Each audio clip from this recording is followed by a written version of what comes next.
Hi, my name's Megan. I'm a therapist and coach, and you're listening to Career Congregation Podcast. After spending hundreds of hours working with clients, one thing I noticed that so many people have in common is just how many people truly don't enjoy their work, or worse, hate what they do every day. I created this podcast to help people start to make changes in their everyday life so they too can find work they love. Every week, I speak with people who've made changes, taken risks, or built careers in ways that feel meaningful to them. These conversations are here to offer real-life inspiration, perspective, stories, and practical ideas you can apply in your own life. Thank you, and enjoy. Hello, and welcome to this week's episode of Career Congregation.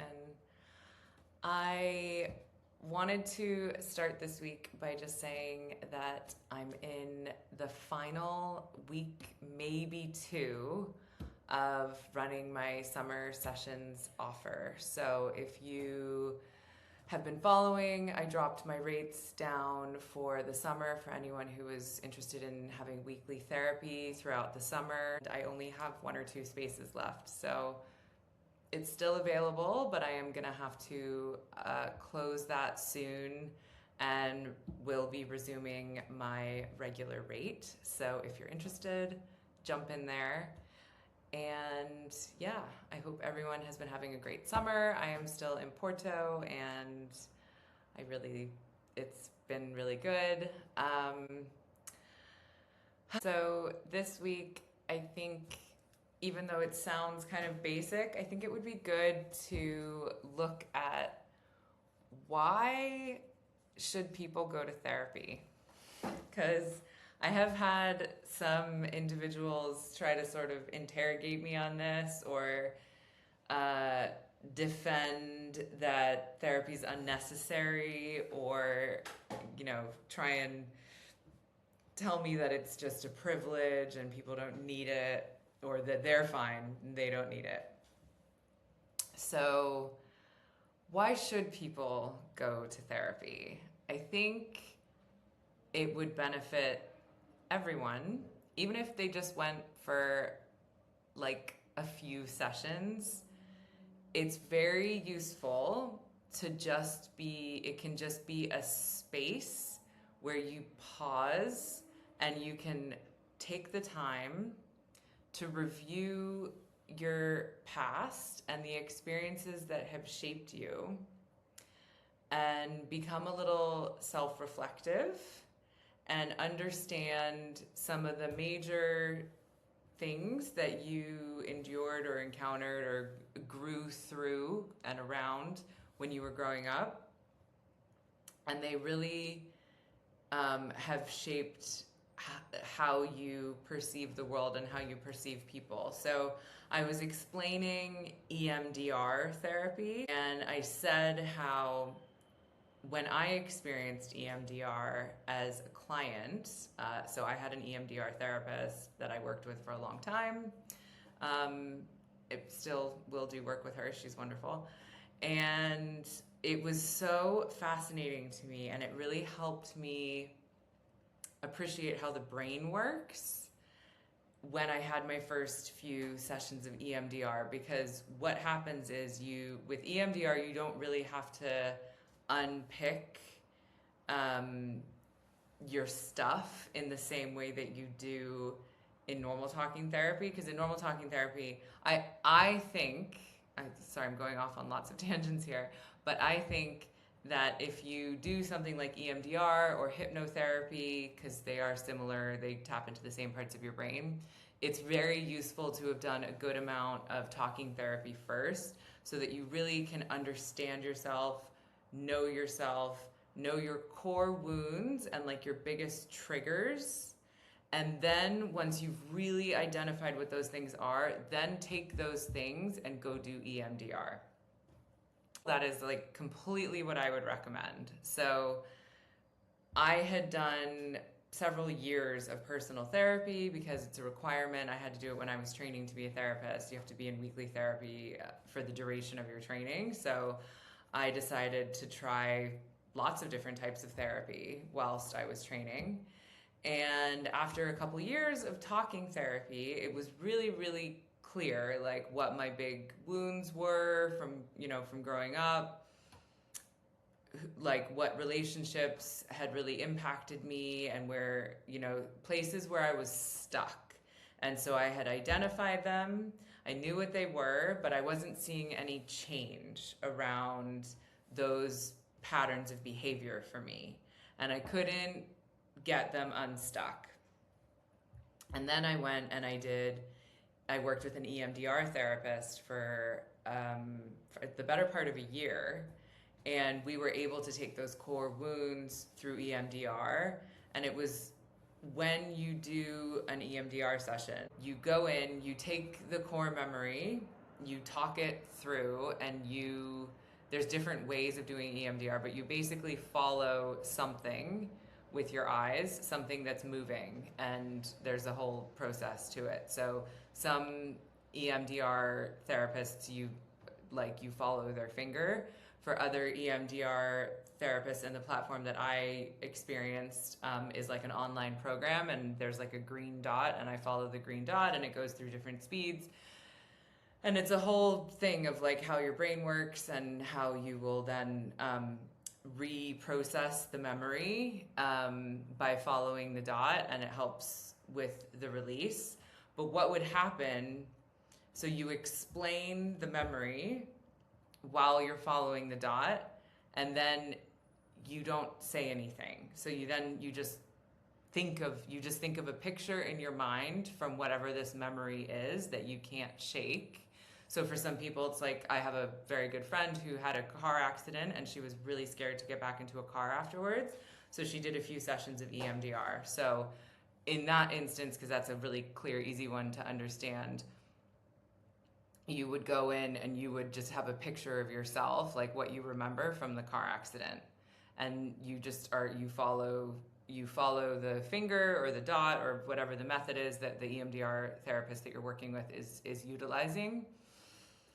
And in that time when you're quiet and following the movement, when I did it, I was flooded with memories that were associated with that core memory. So it's like you have the initial core wounding experience. So for me, like, we can look at like an early relationship experience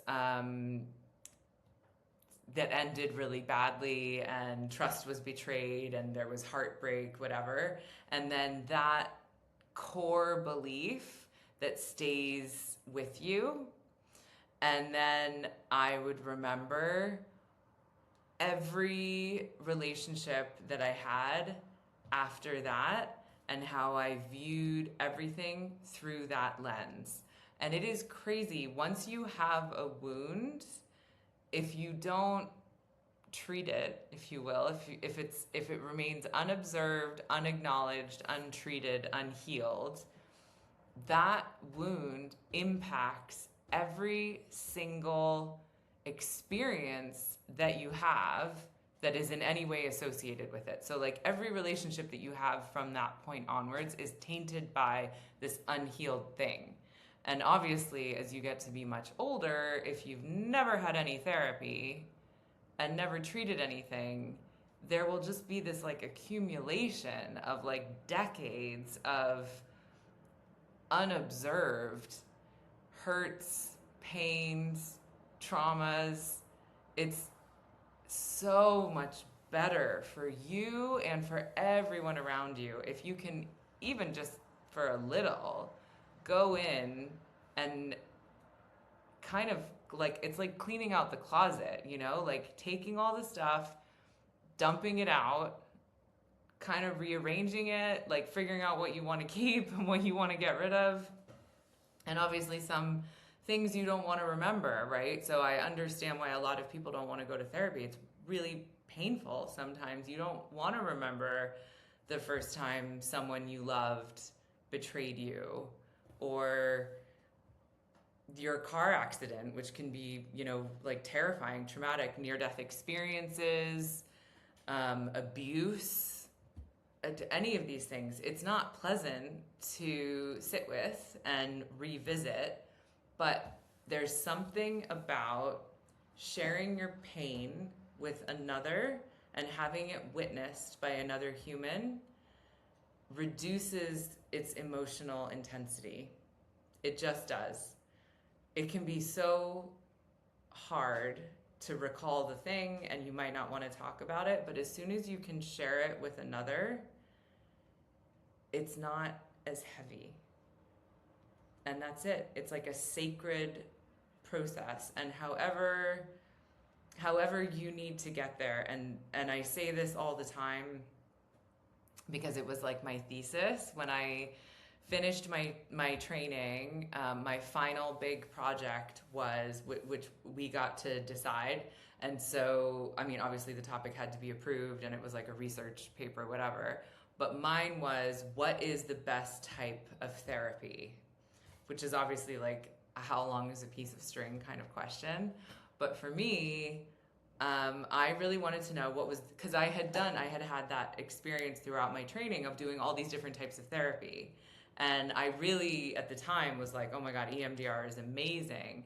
But I don't think the EMDR would have been nearly as effective if I hadn't have had all of the years of different types of talking therapy preceding it. Because by the time I started EMDR, I was like ready to jump in because I had identified my core wounds.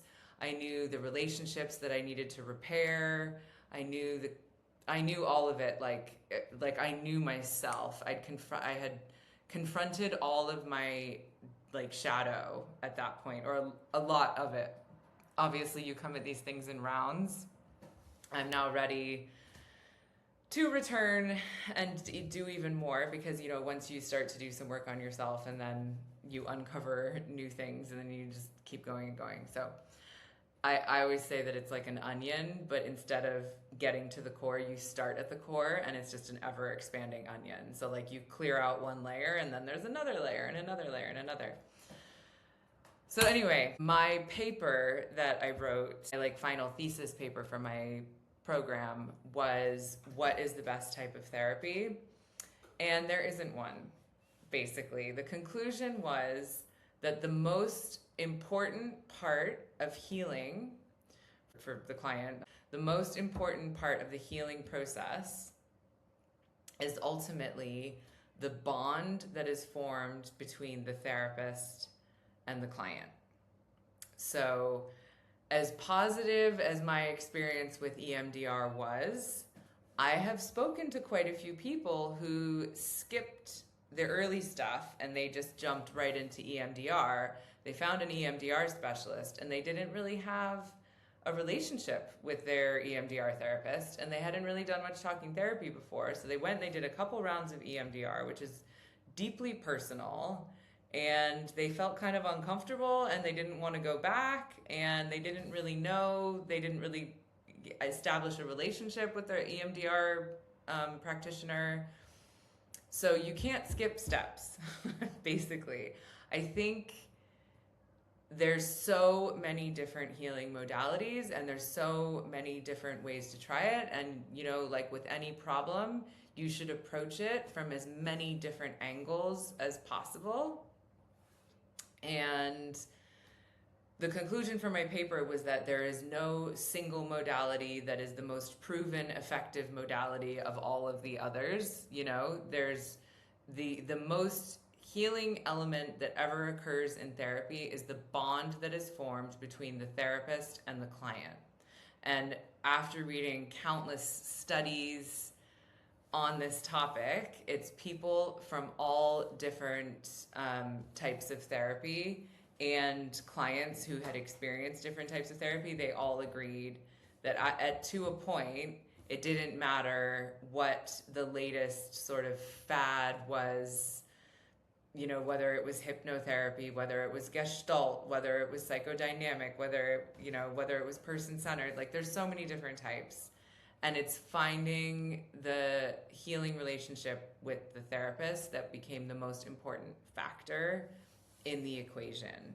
And so for me, by the time I started EMDR, which was a very effective modality for me, I had obviously already done all of this personal therapy. And then also, a good EMDR practitioner will have you establish a little bit of a relationship with them first before you jump in and just start like straight away doing EMDR, because you need to feel safety and security. That is essential. You're going into some of your most vulnerable, triggering experiences that you've ever lived. You need to be in a safe space with a safe person before you do that. So if those elements are missing, it's going to be quite hard to go deep into the experience. And I would argue the same is probably quite similar with hypnotherapy, which I have had a bit of hypnotherapy. And the times that I've done it, they've all been with people who I know quite well, who are like, you know, well-trained hypnotherapists that I also consider to be like colleagues and peers. So anyway, where I'm going with that is that why people should do therapy is, you like, first of all, when people try and argue this with me, I'm like, why would you not? It's like, it is literally the equivalent of exercise for your brain, for your emotions, for your heart, for your soul.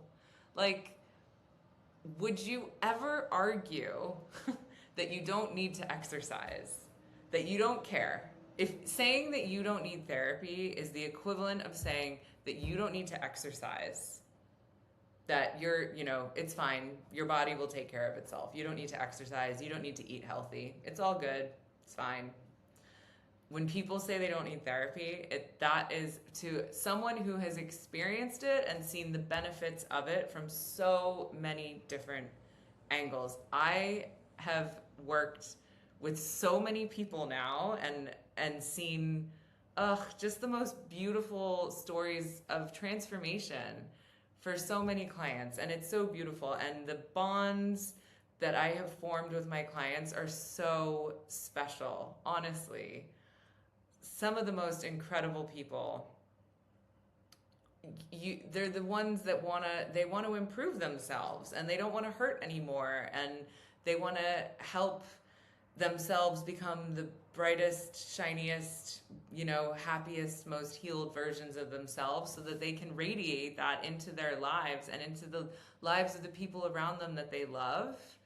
And I just like, it makes me sad that specifically older generations, I do think sort of millennials onwards, are much more open-minded to therapy, much more curious about it. A lot of people from millennials onwards have at least had a few sessions or like tried coaching or something. And yes, there are bad therapists and there are bad coaches, and there also can be great therapists and great coaches that just don't align with the person that comes in to have a session with them. So you need to pick and choose, and I tell anyone new to date around. But like, when someone says, oh yeah, I tried therapy, it sucked, it didn't work for me. It's like, no, first of all, you probably didn't try long and hard enough. And second of all, it was probably just not the right fit. Like, that wasn't the right therapist for you.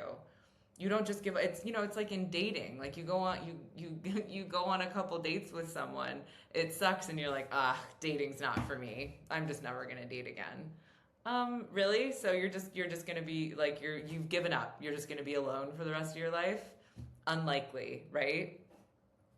So yeah, I mean, it's good for you, and it's good for the people around you, and you learn how to, so the reason why the relationship that is formed between the therapist and the client ends up becoming the most important thing is because what happens is the therapist has like taken an oath to show up unconditionally for their clients, and to always display, to always be congruent.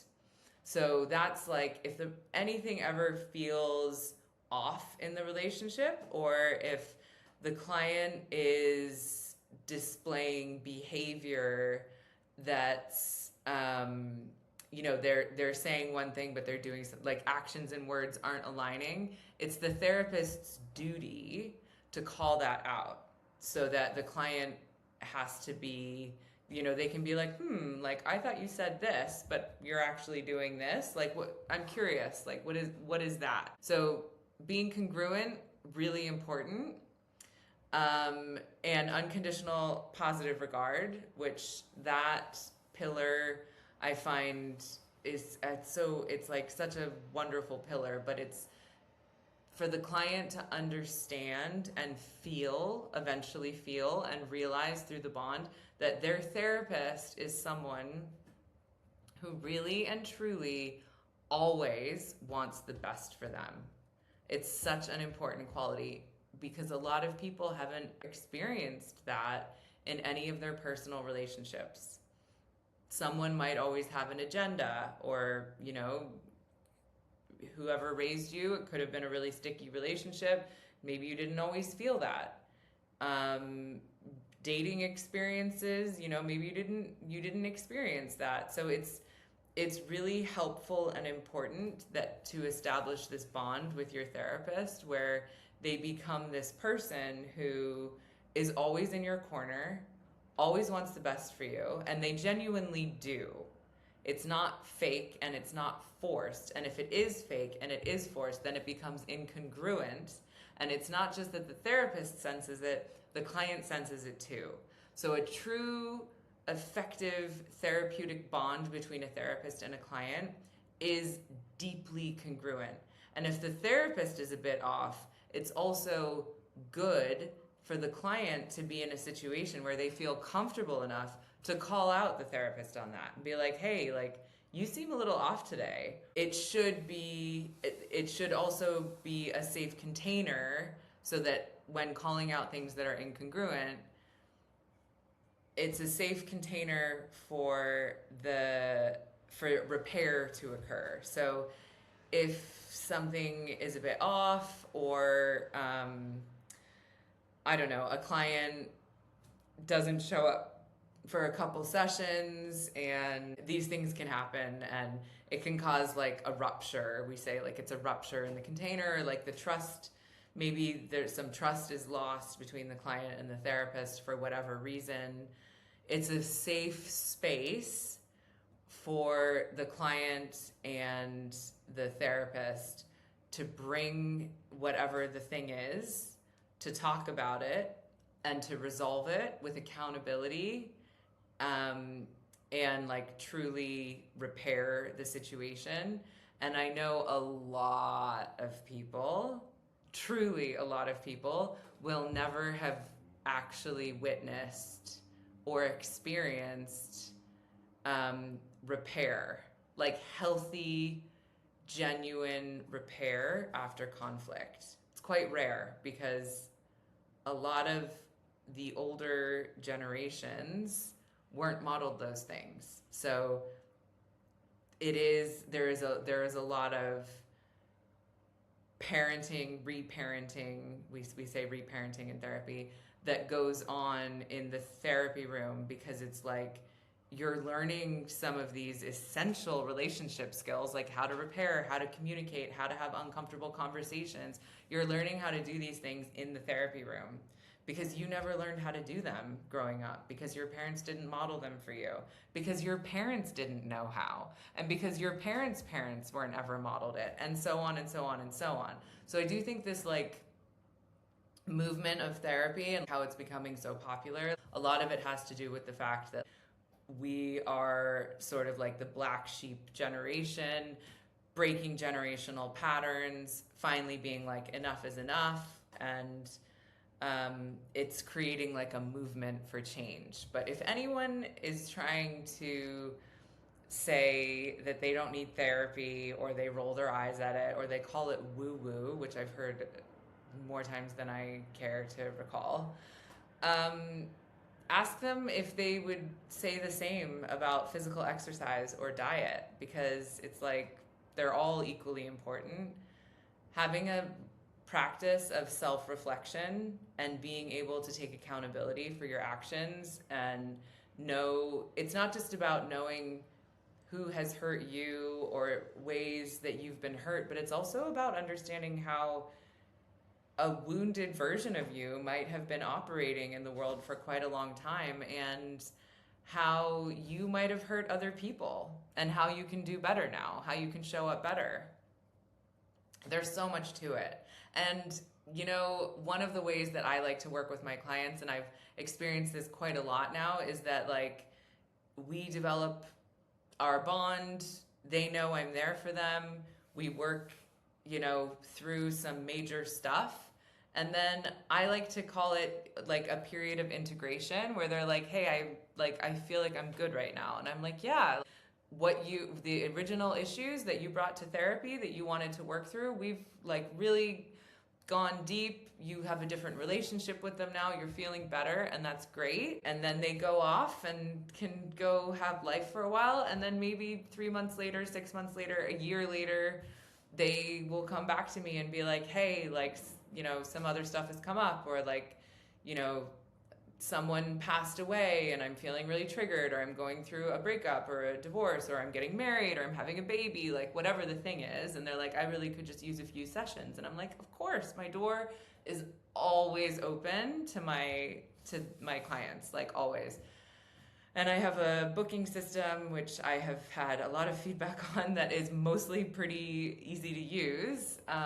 So my clients have a login, and you can always just jump in and book a session. Once you've had the initial foundational sessions with me, clients can always jump in and book a session. They can see my calendar and they can book themselves in. So people really like that. But it's important. I certainly hope, and I think I do, know that my clients know that I have such unconditional positive regard for them. I absolutely love my clients and want the best for them. And everyone deserves to feel that from someone in their life. And yeah, it is my hope that everyone gets to experience that. So, and to have someone sit with you through things that are your deepest pain, things that you might not want to share with your new partner, or maybe even your best friend. Like, some things are really dark, deep. People feel so many emotions and things that have been tucked away for a really long time, So it's about having this safe space where you can do that. And I think keep an open mind, find the right therapist, because that's really important. It needs to be the right one for you, and everyone has different needs. So that's, important. And then sticking with it and deepening the connection and seeing where it can take you. Because I have to say, the first year that I did talking therapy, I actually had a really great bond with my first talking therapist. But like, I look back on that now, and it was, that was a long time ago. And it was just crazy. Like that the relationship that I had with that therapist, that was good. I worked with her for a year, and then I worked with then I worked with another girl for like a year, and then I worked with a guy for a year. And that was a totally different experience. And sometimes we need to come at these things from different experiences like that, because maybe you need to look at how you show up with women in your life, and then how you show up with men in your life. And maybe there's mother wound, father wound, or different caregiver wounds that need to be addressed. And then I met my EMDR therapist, and she does EMDR, and she's also like, you can't become an EMDR therapist until you're already a qualified therapist. So she ticked a lot of boxes for me. And I think it's important that, when you're embarking on this journey, you find the right one for you. So don't give up. And if anyone's on the fence and not sure, or is like, I think I need to do some therapy, but I don't really know, I'm not sure what to bring, like, literally you just go in, you start exploring some of the things, some of the original wounds will become very apparent. Like it's not rocket science to identify a lot of them. And again, I always say all roads lead to Rome. The web of things that are connected to some of these original bonds, like it's crazy. So being able to unpick that and realize how it has shaped you as a person. And yeah, I just think the sooner that you can get in there and start unpacking some of the things, just the better you'll feel, the better the people around you will feel, the higher quality relationships you'll have. It's a gift. It's a gift. And yeah, that's how I feel about therapy. And that's why I'm a therapist. And I genuinely love what I do and I love the people I work with. So yeah, thank you.